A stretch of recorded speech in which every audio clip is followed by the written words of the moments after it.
What's up, everyone? Today I'll be doing an oil change on this 2019 Jeep Cherokee. First thing I'll be doing is locating the oil filter. So underneath on the splash shield, there's actually an oil filter flap. It's held on by one 10mm bolt. So I loose that and it just pulls right down. Now below that is going to be an oil drain flap. That is held in by two 10mm bolts. Take those out and that will expose the oil drain plug. The oil drain plug is a 14mm socket. So I got it pretty loose. I'm going to take it off by hand.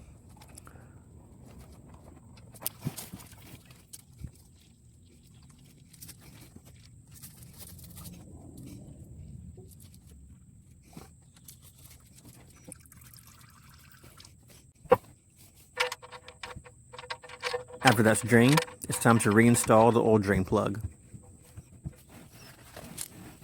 Once I have the oil drain plug tightened up by hand, I'm going to use a socket to finish it up.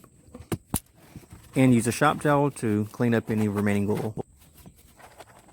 Now it's time to close the flap and retighten the bolts.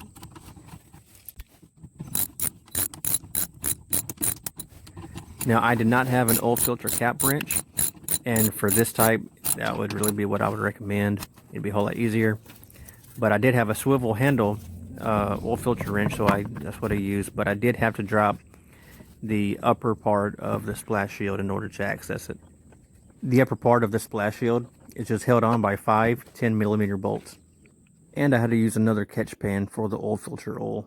Alright, so I'm going to unbox my new oil filter now. And there's the rubber gasket around the oil filter. When you put on a new oil filter, you want to put oil on that new gasket. That way it'll create a good seal, it won't leak, and it'll also make it easier to remove the oil filter the next time you got to change it. Alright, so after I get the oil filter tightened up by hand, I'm going to use the oil filter wrench to make sure that it is tight. Alright, now it's time to put the splash shield back on. There's going to be 3 10mm bolts at the front and 1 on each side. Alright, so now it's time to add the oil. I'm going to remove the oil cap.